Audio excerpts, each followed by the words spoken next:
Welcome to the EarthWorks podcast, where our team will share the jargon of carbon from many of our turf friends from the past 30 years. Hey, everybody. Kevin Hicks coming back with another EarthWorks podcast. It's been a few weeks since I've had anybody on, and Joel and I were talking about, new ideas. Who else can we get on that's got a different perspective on the industry? I didn't even write any questions down about industry trends, but we'll get to that.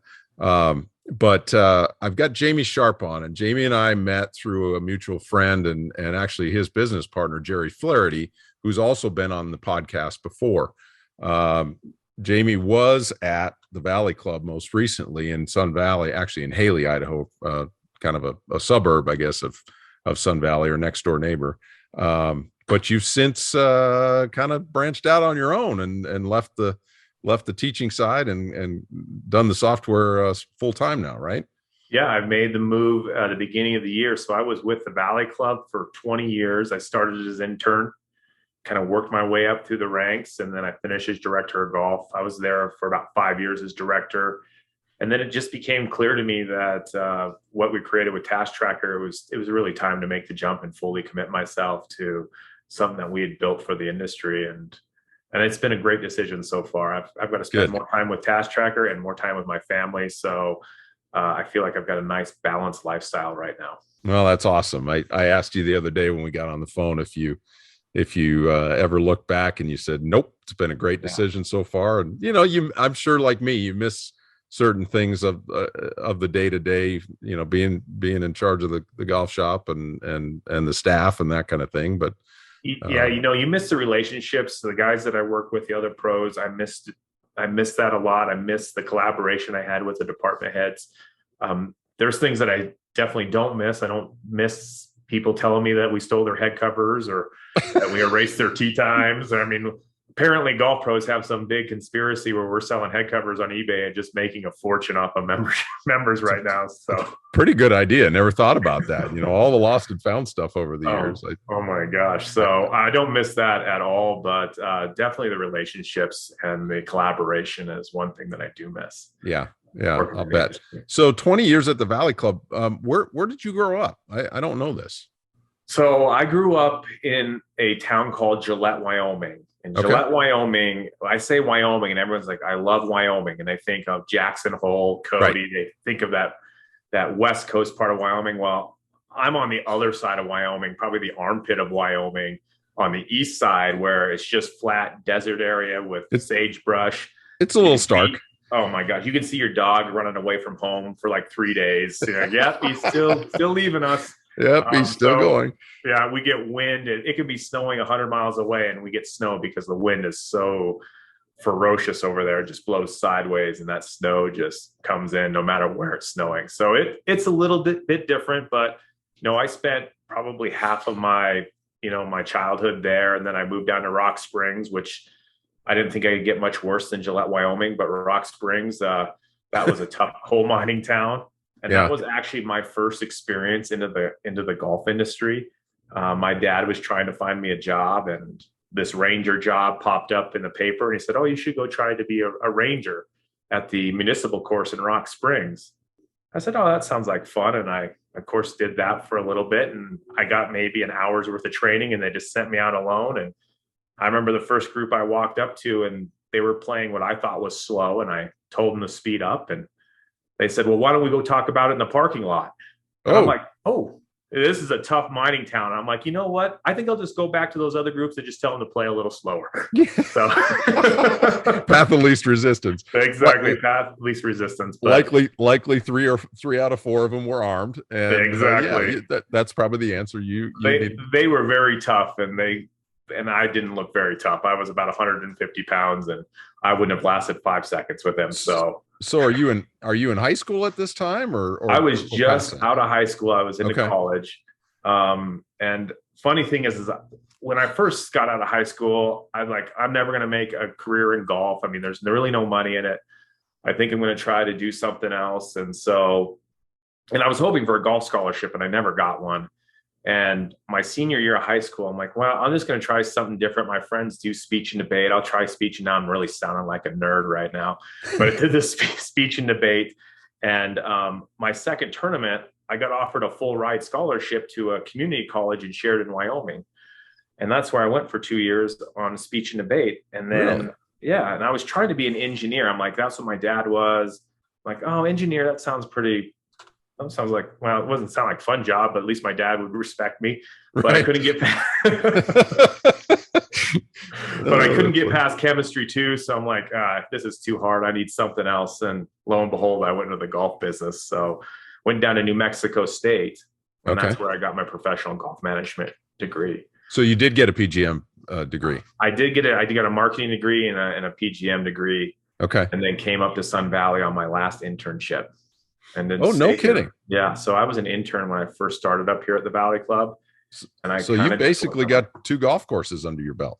Yeah. Well, I had some internships. I had there, I had some internships in Moses Lake and over in St. Louis.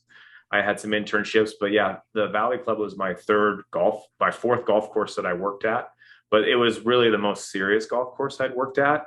But it didn't always start off that way. It was, for people who don't know Valley Club, it really started off as a kind of a local type private club, but it morphed into something much bigger than that and turned to be a high-end private club, within about 15 years of me being there. And so I got to kind of go through that progression of seeing a club kind of morph into something from one type of demographic to a completely different type of demographic. Yeah. Well, that was tough. That whole community has changed incredibly. It's morphed into something totally different from completely different. So when you got to the Valley Club as an intern, was Stony Brown already there, or was that before Stony?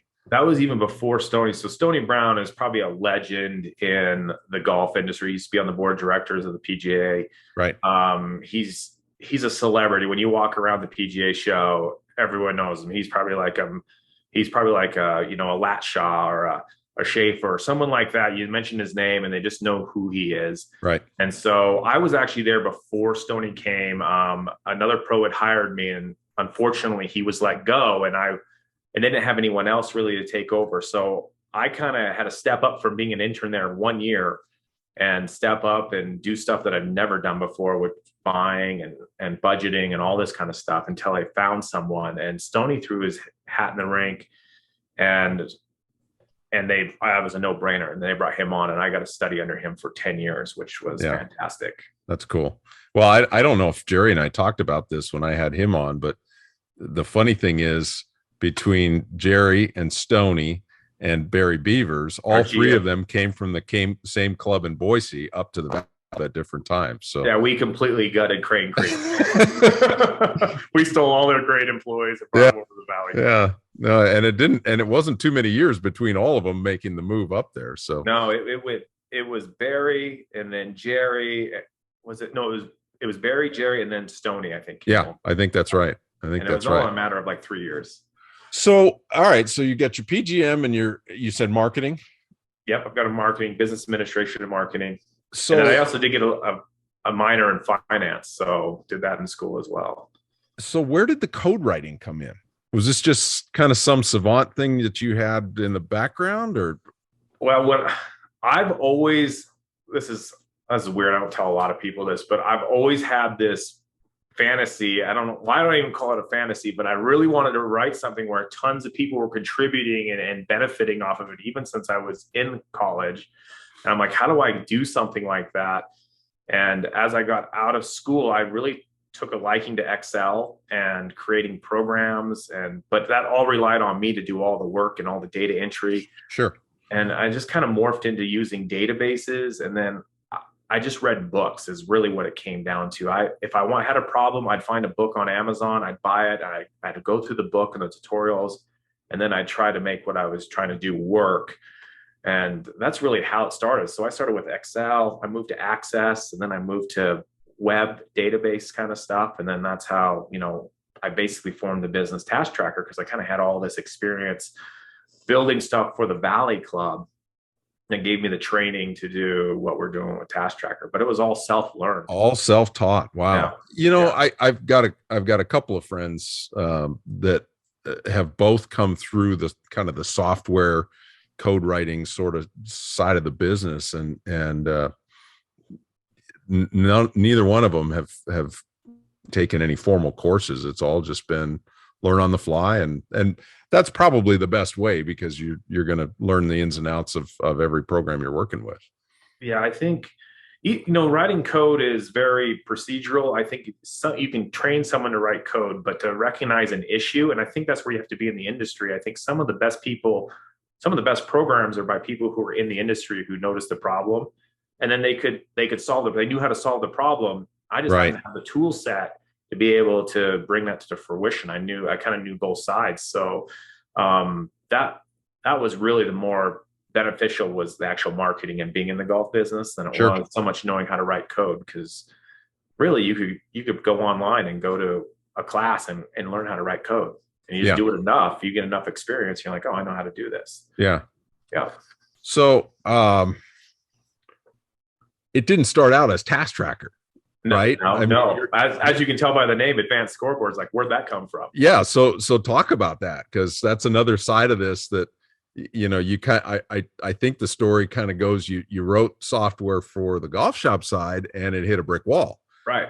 Well, is exactly what happened. Is like, I wouldn't say I was early on in my writing of code, but I'd done Excel, and I was really in that second stage where I was dealing with, databases with Access, which is another Microsoft product. And we wanted a way to do scoreboards without having to do all the calligraphy and having one person write it. That was a pain in the butt back then. So I told my boss, Barry, I'm like, I think I can write a program that we can display on a projector that will do all the scoring for the tournament. So we can just type that in, and anyone can do it from anywhere in the club, and it'll show up on these screens. And in fact, they still use it. They still use it today, the product that I created. But really where I ran into my stumbling block is Access is a paid program, and I have to require people to buy the program. It wasn't user-friendly. And I didn't have the knowledge at that time to create something web-based that was that customizable. So, pro could easily use it without a lot of tutorials or training. And that's where I really hit a stumbling block. All the pros that came in said, I love this, I want it, but I didn't know how to bring it to market where it was easy enough to use, because for me, it was even a little complicated to put together each tournament.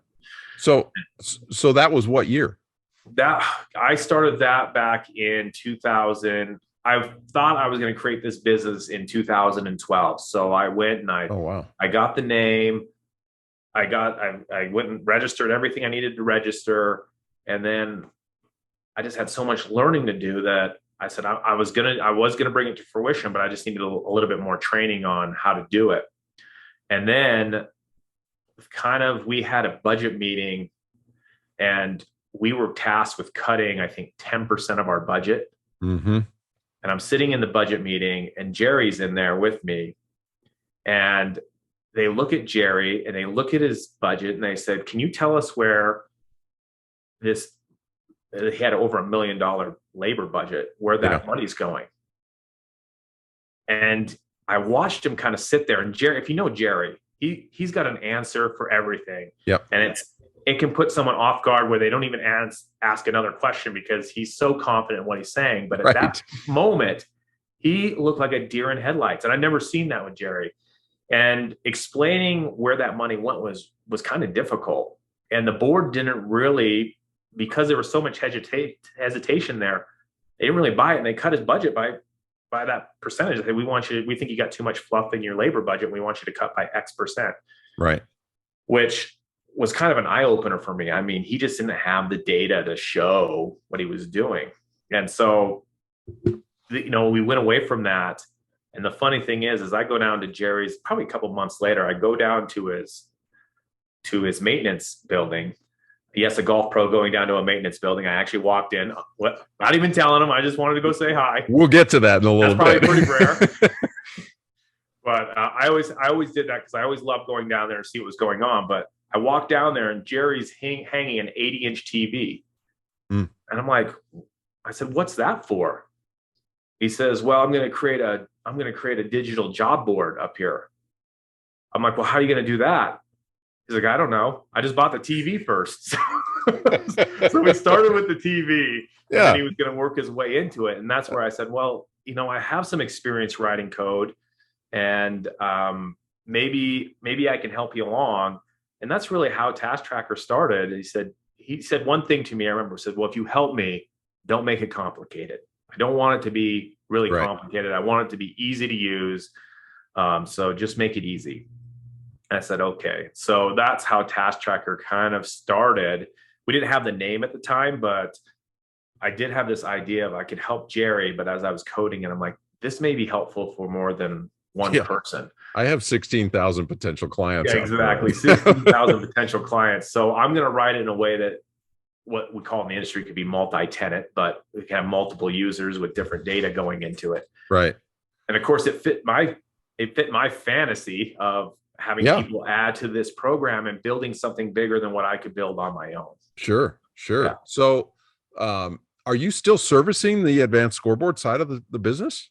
No, we're not. We're strictly focused on Tasktracker, and just like probably this podcast, you have a plan, but as soon as you get off track in one way, you're like, man, this is really interesting. Yeah. You just keep going down that track.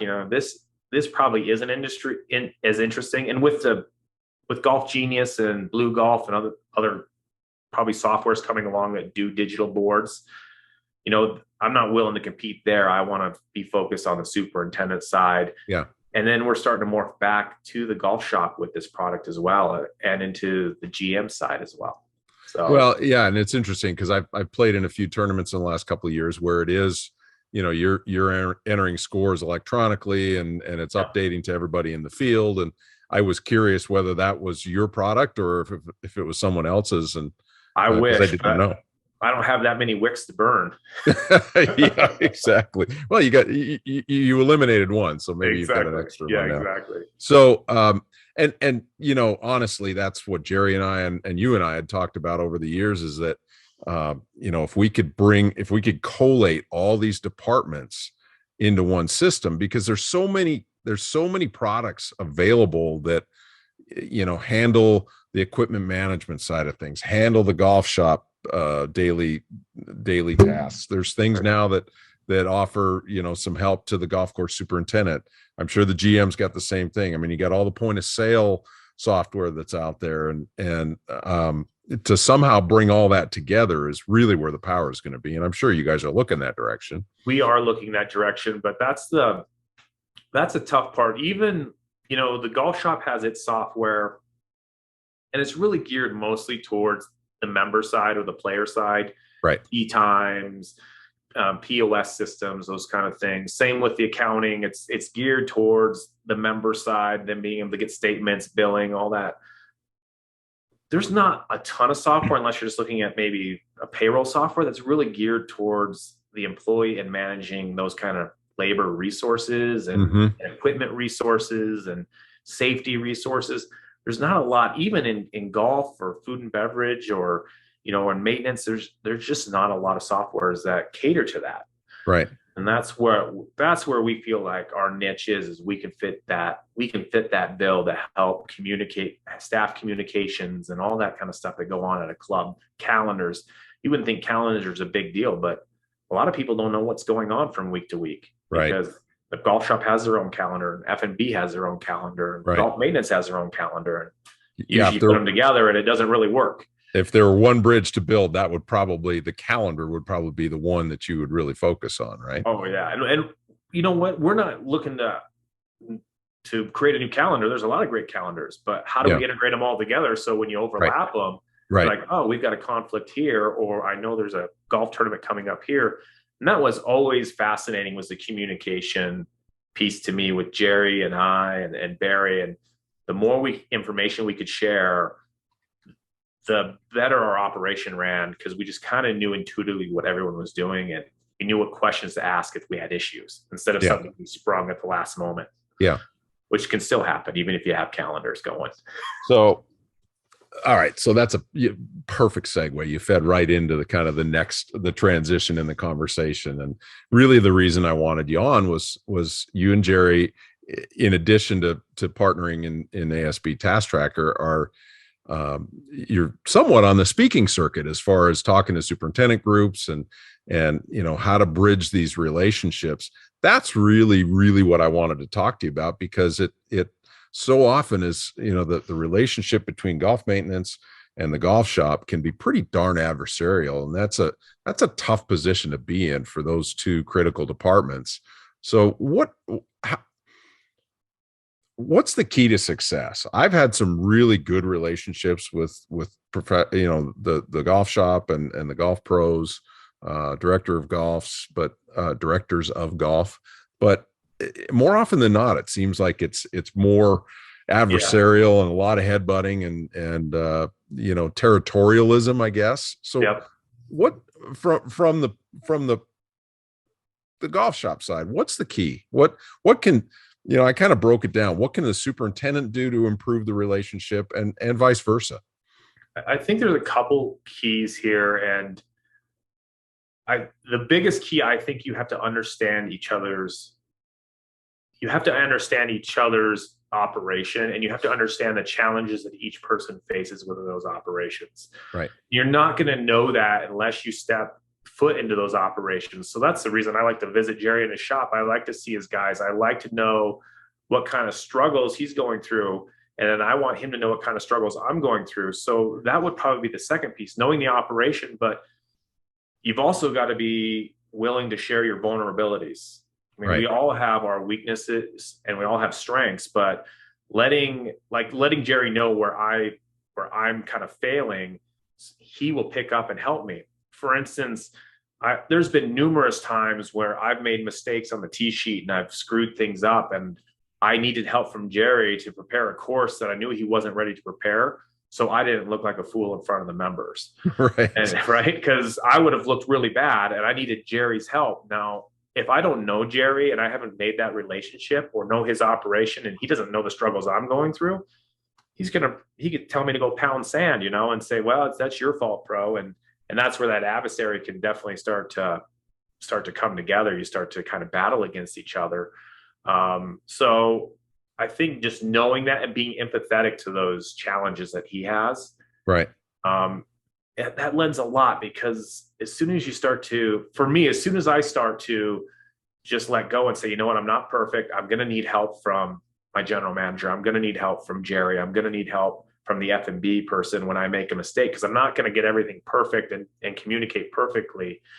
And hopefully they see that. And when they have something, I can help them. So being helpful would probably be the third thing that, going along with that. So just understanding the operation, don't be afraid to show your weaknesses, and then be helpful when someone needs help and not kind of throw them under the bus. So if Jerry's doing a spray, I don't want to throw him under the bus to a member saying, I don't know why he's doing a spray right now. I mean, we got a full pack tee sheet. He couldn't do that in the afternoon.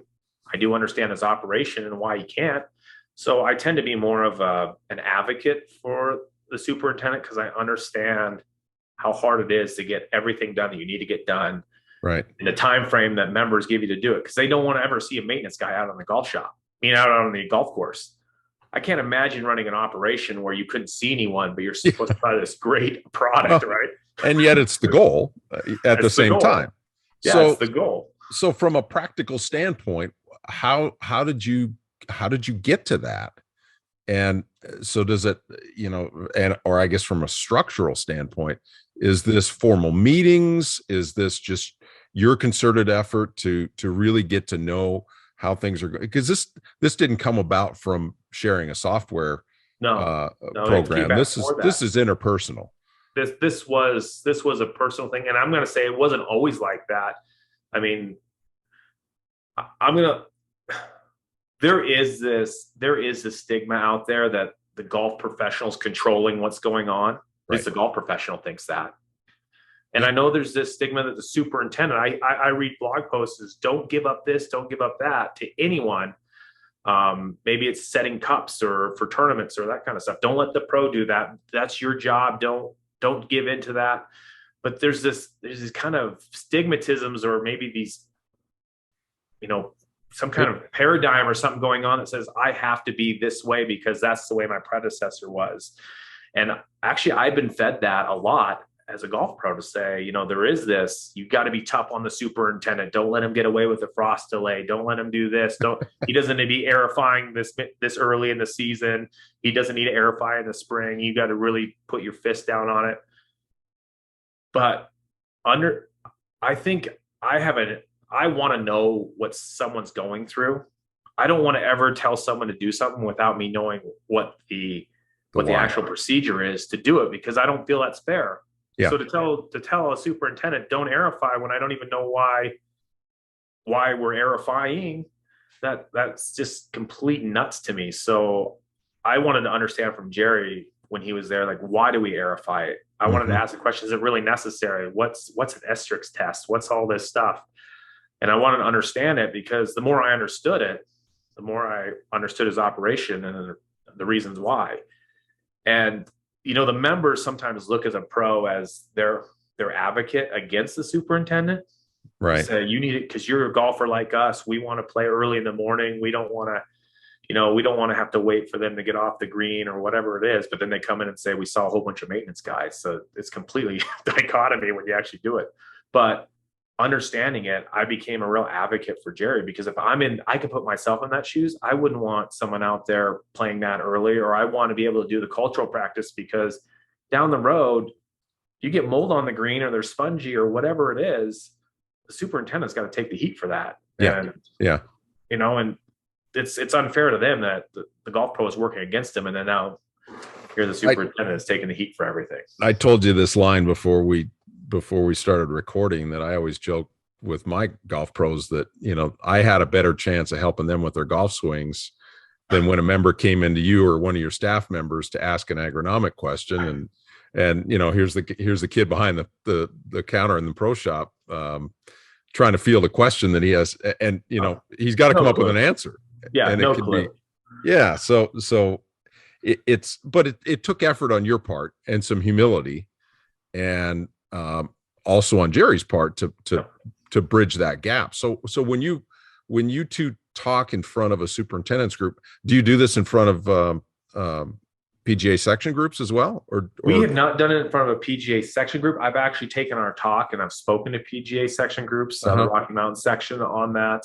I've done a lot of that, but we've mostly done this for superintendents. We did it for the Peaks and Prairies. We went over and did it for the Northern Cal section. We went up to the Oregon Pacific Northwest. We did it for them as well. And basically it's talking about, how being helpful, being vulnerable, understanding the operation really can make something run smoother, because now you feel like you're in it together instead of one person doing one thing and another person doing another. Yep. And we always talked about that culture that we created, that, and I equate it to, you look at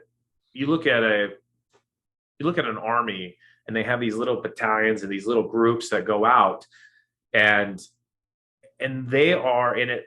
They either live or they die together. And if they've got infighting going on between them, they can't fight the real fight, which is, I'm going to say it's the members. The golfers, the enemy, but that's who you're really trying to. Yeah.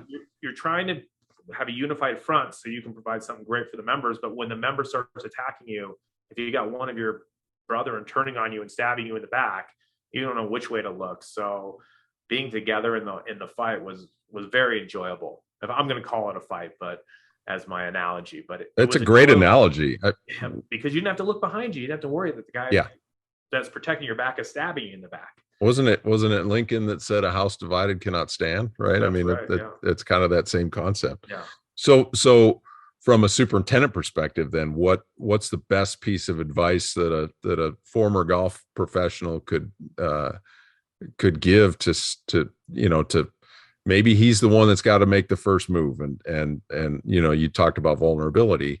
What's from a practical standpoint for operational, I mean, do you go in? I had a great piece of advice from a mentor of mine, Armin Suni, and he mentioned I was having some difficulty with members at a club down in Arizona that I was at, and he said, "How often are you going in the golf shop?" And I said, "Man, as little as possible. That really hurts. It's hard to go in there." And he said, he looked me squarely in the eye, and he said, they can't shoot you in the back if you're facing them. Right. And I think to a large degree that golf shop, golf maintenance department relationship could be potentially a similar situation. You guys in the golf shop could definitely do an awful lot of harm if you're not informed. So what's the best advice you could give to a superintendent from your perspective? I think what you just said, I mean, if you have a frost delay, go up there, get in the trenches with the golf pro, because that's a tough thing to feel, because when a member looks at his yard and they say, well, there's no frost on my yard, I don't understand why there's a frost delay. Right. Having the superintendent give an answer up there that can be mimicked by the golf pro later on is a valuable weapon against, something that happens all the time. Jerry say, yeah, you don't see frost right now, but we still have to get out an hour before you to get things mowed and prepared. Right. And that really, you don't think that way as a member, you don't think that way as a golf pro. Sometimes you're like, there's no frost, let's go. And I know we all have packed tee sheets now. I mean, more than ever. Right. But you still got to give someone time to do their job so they can put their best foot forward. And that was the one thing, I think, getting in the trenches with the golf pro when something bad happens and being there to give an answers because that's the way they're going to learn. That's the way that intern who's getting that answer, if there's a spray going on, well, why can't I go right after the spray? And the intern looks at him and is like, I don't know. And that's not a great answer. And that doesn't really make the superintendent look good because they don't have the information. Right. But knowing that why we're waiting an hour before we go out because it needs to dry on the leaf blade, or we don't want to track it onto the collars, or we don't want to track something onto the green, is a great answer to give members. Yeah. I think that's one thing that a superintendent can do to kind of show that he's interested in what's going on at the golf shop. And that's what you have to do. You have to show interest in someone else's department. Why does a golf pro do certain things that he does? Because when you see some of the stuff that a golf pro has to deal with, they have to have some pretty thick skin. And Gerald's come up plenty of times to me and said, I can't be up there. You guys have some really thick skin, because what they say to us is completely ridiculous. And we've got to pretend like it's not. It's the most important thing in the world.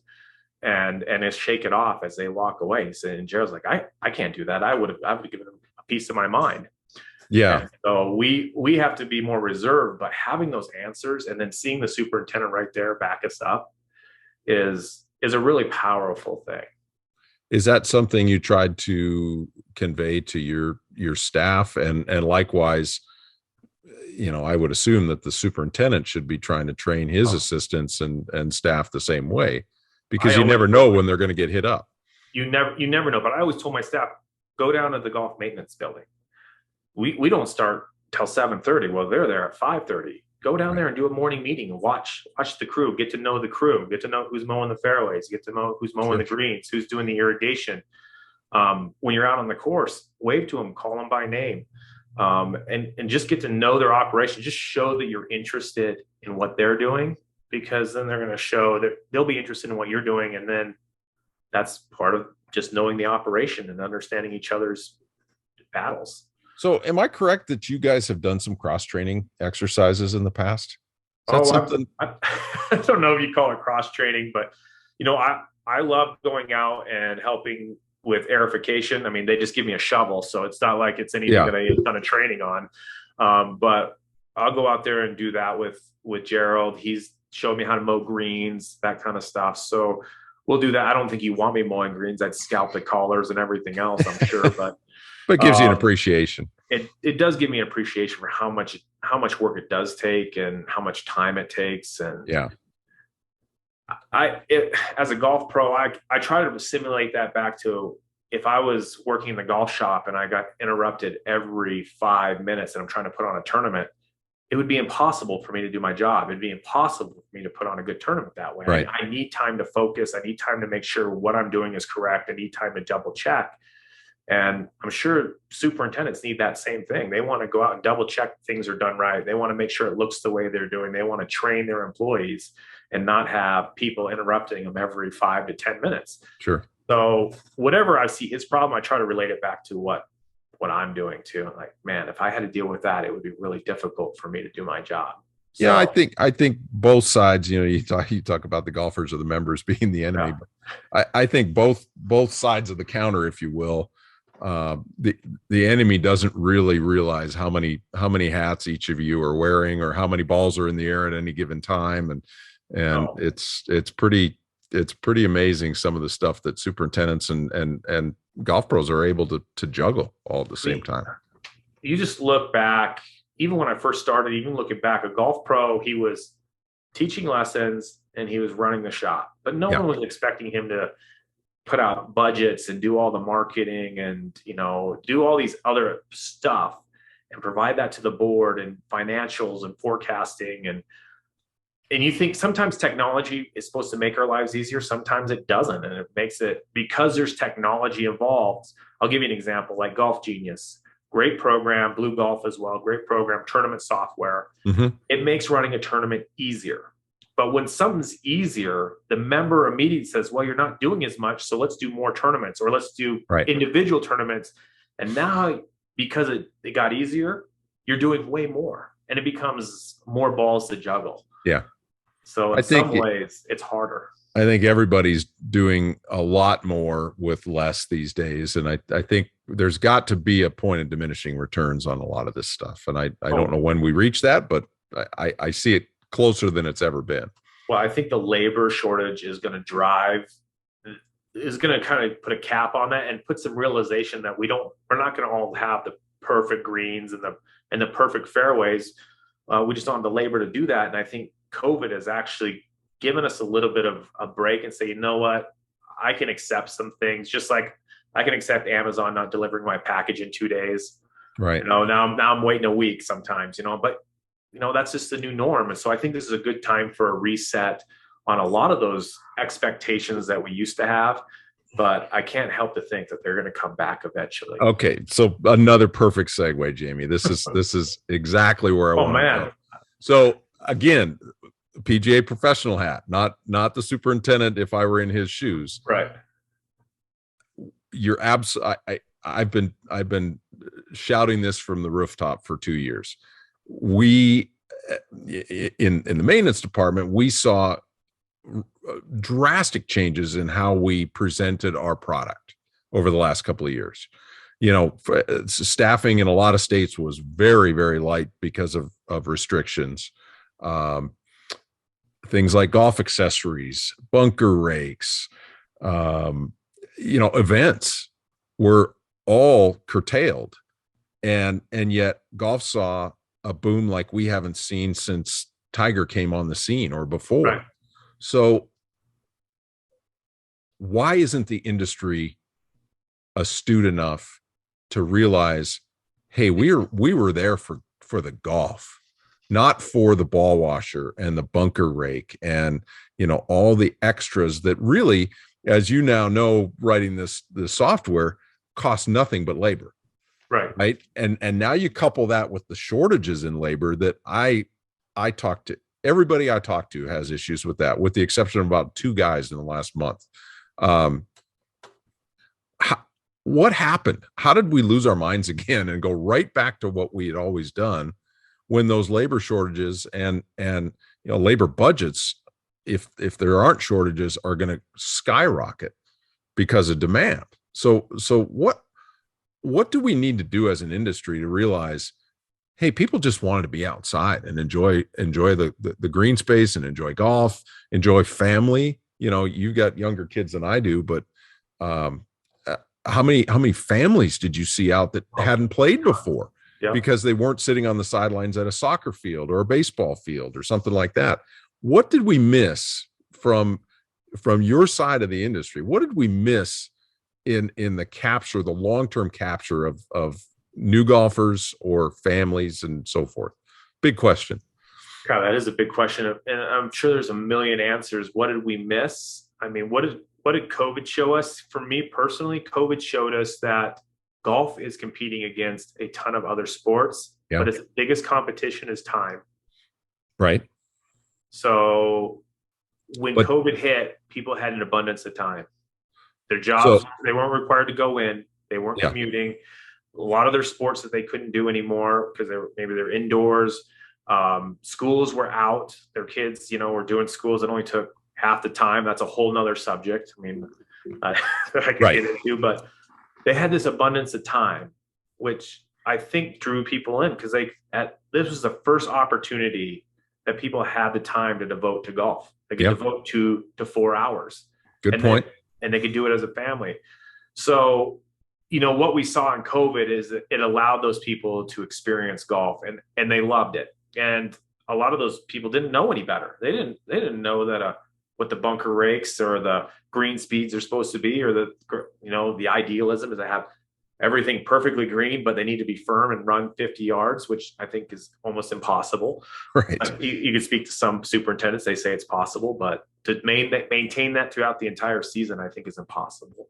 But so their expectations were much lower. And the people who did have expectations, they were just happy to be out. And so they were willing to drop what their perceived norm was and just accept what the course was for what it was. And they had a great time because there was nothing else to compare it against. They were stuck in one place, and that's what they were doing. And they loved to play golf.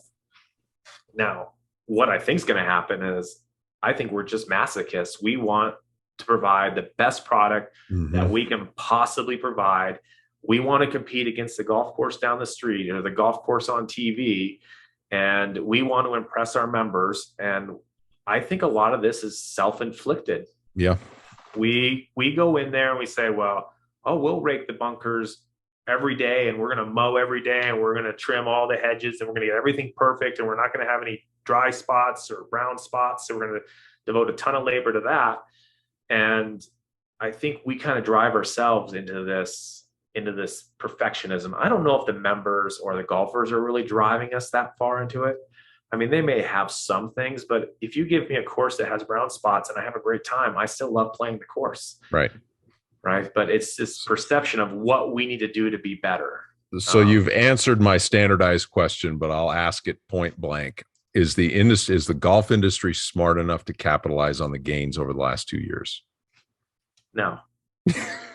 And you took about as long as everybody I asked. Yeah. And that's a epic fail in my opinion. I think an epic fail. I think we really, really missed the mark and missed an absolute once in a generation opportunity because, my kids grew up playing baseball. Yeah. The ironic thing is baseball ends, right? Yeah. And at some point, one made it all the way through college.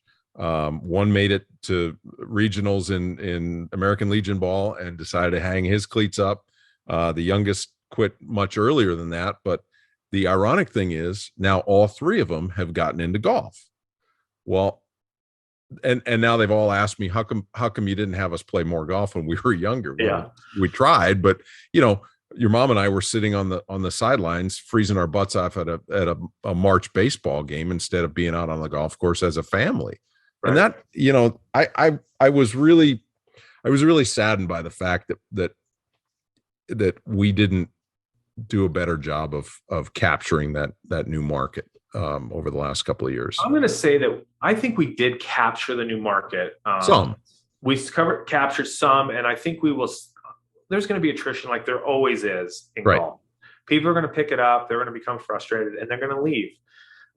But we at least captured more than we would have without COVID because we would have given them the opportunity to experience golf, especially in the younger generation. I've seen more younger golfers playing. I think we will capture some of that. But I'm going to say it's not because my PGA is going to hate me if they hear this. Don't send this to the PGA. But it's not because the PGA professional all of a sudden realized how to do a player development program and captured all these people to play golf. Mm-hmm. Nothing changed between COVID and before COVID and post COVID. The only thing that changed was COVID. And so is that sustainable? You're not going to have a pandemic. Well, maybe you will every year now with all the stuff going on, but you're not going to have that driving force. So how do you retain those golfers? And the weird thing I see, Kevin, on this is before the pandemic, we were focused on young players and getting those people involved into the program. We were focused on those junior players, not for us, not the older ones that have been in there forever. We wanted to draw those people in, but as soon as we got wait lists, we completely threw that out the window, and we're like, Yep. oh, we're full. And now we're catering right back to that same demographic that we were trying to diversify. And spending all that windfall on athletic centers or improving the tennis facilities instead of looking at, wow, when you peeled away, I mean, in a lot of cases, a lot of my business is in California, all of the wedding revenue, the restaurant revenue went completely to zero. Yeah. And yet the golf course was busier than it ever was. The ironic thing is we didn't recognize what the true asset of the property was. And I will never understand how we couldn't peel the scales off of our eyes and figure that out. I'm going to give props to our country club, because they pushed back a fitness renovation and they pushed forward a golf renovation right after COVID, because they did have this windfall of money. They're like, you know what, we're going to put it right back into the golf course. We realize that this is our most important asset, and it is our most important asset. And so when they did that, at least they were putting money back into golf. But again, I think they started ignoring what their true demographic was to make it sustainable. You still have to have the young people, and you still have to have those programs. Yeah. And they may have missed the boat on that. Who knows? We're going to find out in probably 10 years. Well, good for the Valley Club. I mean, I definitely saw some places that were willing to reinvest in the true asset. The funny thing is, with all that cash flowing through the industry, some of them just didn't want to do anything to the golf course to interrupt that cash flow. So now you're caught in that catch-22, right? Oh yeah, you're definitely caught in that catch-22. And I think another thing in the industry is they talk about families, and I think families are important and having activities for all families, but you can't lose sight of your true focus is your golf club. Right. And you want to attract golfers, because that's really what's going to pay the bills. It's funny. My wife I think she realizes that with our youngest going into his junior year of high school, that we probably need to do something as a couple. And so she's gotten back into golf again, which she kind of tabled for the last 16 years. But we've had some fun. Our two oldest boys are married now, and we've had some fun just going out with the two that live in town. And the middle one's wife, and she'll walk and we'll play 9 holes in the evening, some, once a week or whatever, and at just a local club, and just have a blast. And what a great opportunity for families that, even us being in the golf industry for my whole life. I can remember times where I was in the dugout coaching our youngest, and I was texting my assistant because stuff was still going on at the golf course. My wife was texting me updates from the high school team that my middle son was playing on, and I was streaming a college game, watching my oldest son play somewhere in Arizona at a college tournament, and yet we never took time to play golf. Yeah. And now we're having these rich 2-hour experiences on the golf course, and I'm in the industry. What did we miss? I'm in the industry too, and for the whole time I was working at the Valley Club, I took my kids out, I'm embarrassed to say it, probably like 3 times. Yeah. Now that I've stepped away, I've played golf more with my kids than I ever have. And it's just fun to go out with them and enjoy them. And it's not about the score. It's not about how green the grass is or if your ball's got mud on it. It's about the experience that you're having on the golf course. Just being together. And it is the best thing for my family to do that with my kids. It's a great way to spend the time, and they love it. Yeah, that's great. So where's the game going with all of the changes and equipment and tour and all these other things? Where do you see the game in 5 or 10 years from your perspective?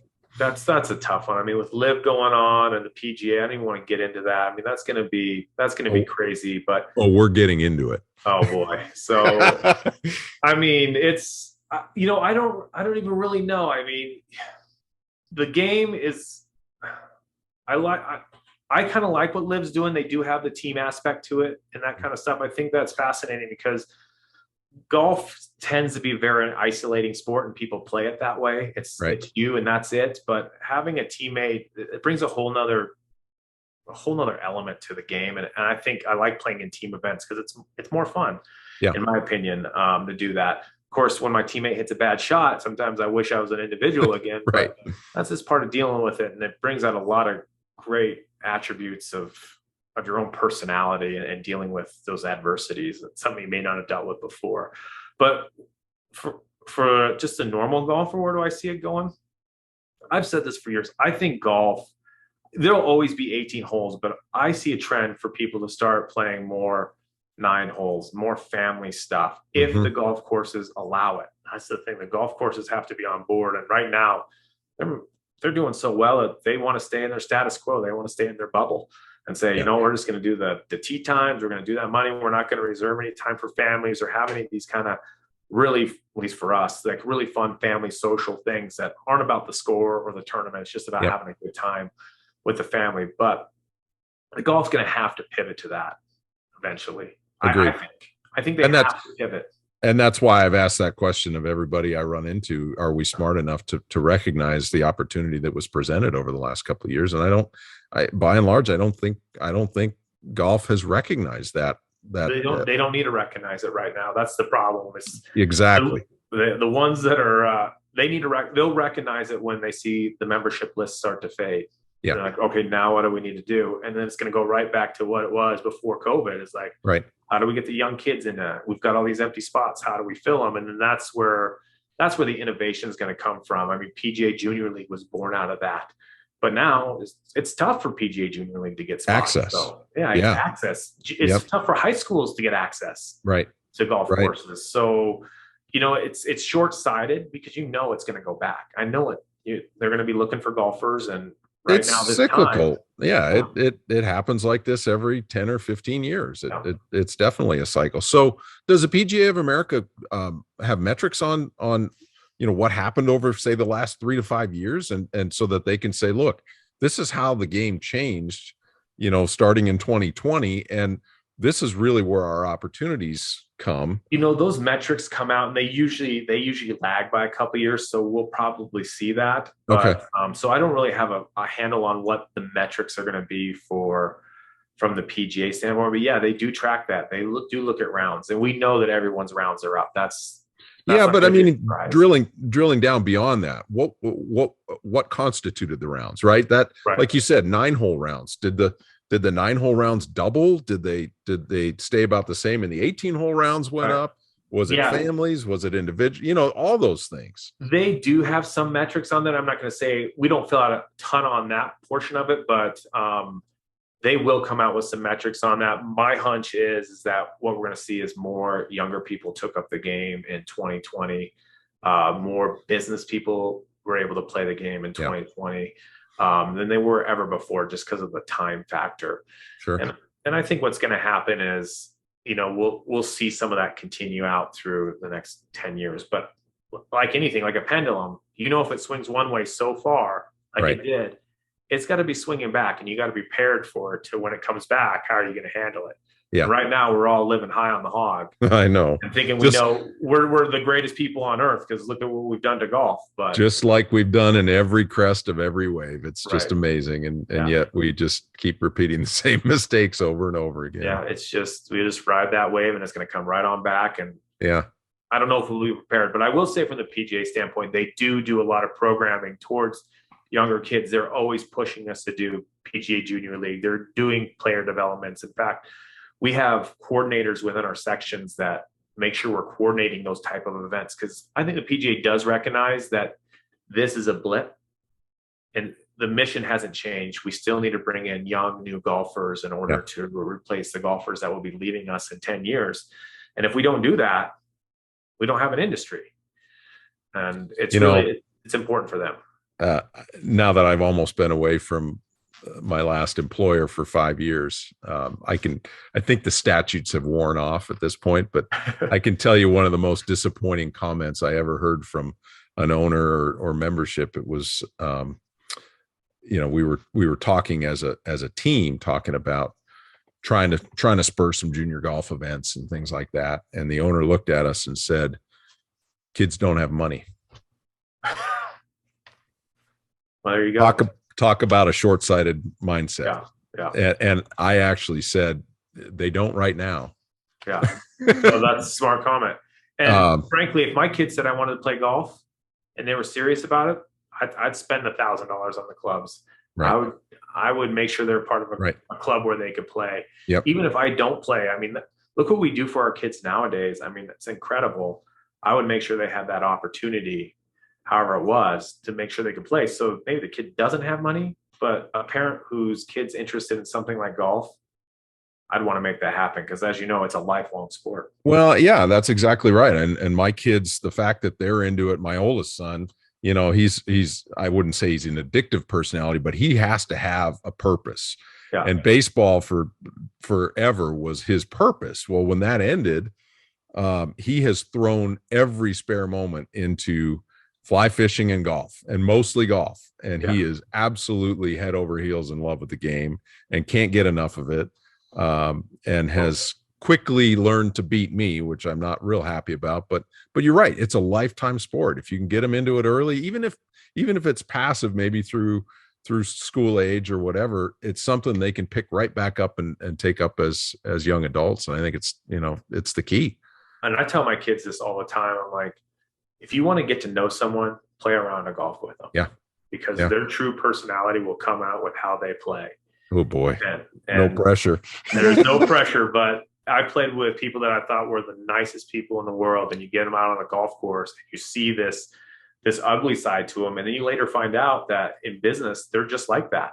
Right. You're like, wow. Or you have an experience like, man, that matches exactly what he does on the golf course. And it kind of peels back those layers that people put up, and you see their true selves, what they're willing to do. If they're willing to cheat in golf, I guarantee they're willing to cheat in life. That's a great observation.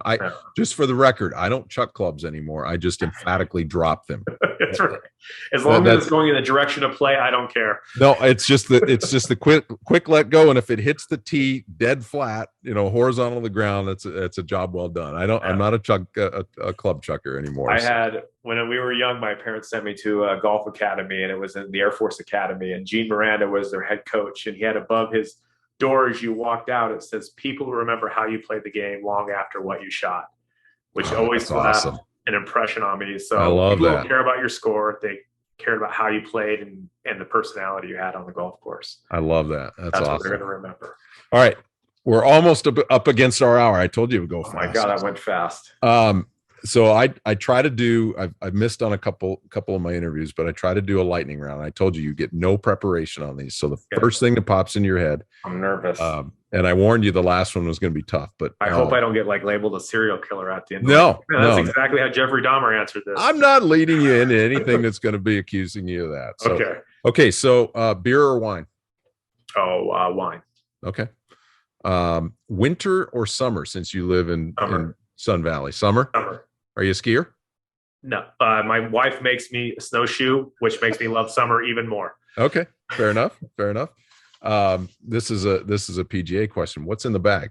What's in your bag? Oh, you don't want to know. It is a hodgepodge of stuff. I get made fun of every tournament I go to. I've got a Callaway Maverick driver with an AutoFlex shaft. I've got a Callaway X-Wood 3. That is at least 15-year-old. That's okay. I've got Mizuno irons, wedges, and then I've got a Callaway putter. It's a complete mutt bag, but I find clubs that I love, and I never get rid of them. I'm superstitious about getting new clubs. So you got 10 minutes this isn't one of the questions. You got 10 minutes to practice. What are you doing? 10 minutes to practice. I go and hit wedges on the range. I hit a couple drivers. I hit the club I'm going to tee off with, and then I go and chip for a couple of chips, and then I putt the rest of the time until my time's up. Good. Did you have a go-to club in the bag? 7 iron. 7 iron. Okay. 7 iron. Love that club. I can do anything with that 7 iron. Mine's the 52 degree Vokey Raw. I love that thing. If you gave me one club, that'd probably be the one. I pull that 7 iron. Whenever I'm unsure, I just pull a 7 iron out and I hit it. I played Bandon one time with just hitting a 7 iron. Yeah, well, sometimes I'm not hitting my wedge. Give me that. Sometimes that's warranted. Pro sports or college? College. What sport? Oh, volleyball. Really? Love watching volleyball. My daughter's into volleyball, and I've gotten into volleyball I just love having it on. It's so fun, the team dynamic of it. There's a lot of strategy to it, even though it doesn't seem like it. So I love watching volleyball. So my oldest daughter-in-law played volleyball for SMU, and she was pretty dang competitive and pretty good at it. I'm proud of my daughter. She's a freshman. She just made the varsity team. So nice. So we'll see how it goes. But yeah, love volleyball. If I'm not playing golf, I'm usually playing with my daughter, volleyball, practicing with her. Cool. Have you ever seen men's volleyball? Yes. Collegiate men's?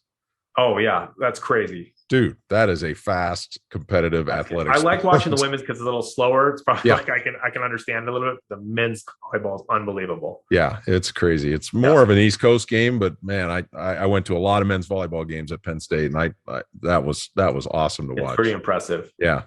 Okay, so I told you I'd get back to this. PGA Tour or Live Tour? PGA Tour. Yeah. And probably just coming from my roots. Yeah. But you mentioned you liked what they were doing. I mean, I love the Ryder Cup and the President's Cup. I love those kind of formats. So I do love that. But I think just deep down in my heart, I'm such a loyal person that I want to root for the PGA Tour. I want that to succeed. So I'm still in that camp. Not to say that. So what's the future of Live? You think it's going to be around for a while, or is it a flash in the pan? That's a tough one. I think it's going to be a flash. I think it's going to go on for 5 years, but it's either going to be a flash or it's going to completely separate golf. I think you're going to start breaking up the best golfers and not going to be competing against it. I hope golfers don't lose interest in watching a sport, because half the field's in one spot and half the field's in another, and you really don't know who the best player is. I haven't done much personal research with it, but I see that watering down as a potential threat to growing the game. Yeah. But like you said, competition is the best. So maybe it'll force PGA to have more team games and do that kind of stuff too. So we may see some innovation out of it too. Right. No, I agree. I think that could be the best case scenario if they do react and maybe adopt some of the same thing. Yeah. All right, Jaime Sharp with Tasktracker only, ASB Tasktracker. Yeah. Thanks so much for joining me and getting the behind the counter perspective to all of us grass farmers out there. And well, Kevin, I appreciate it, and thanks for not calling me a sweater folder, even though I'm pretty good at folding sweaters. Well, that's required knowledge, right? I can do it with one hand. Yeah.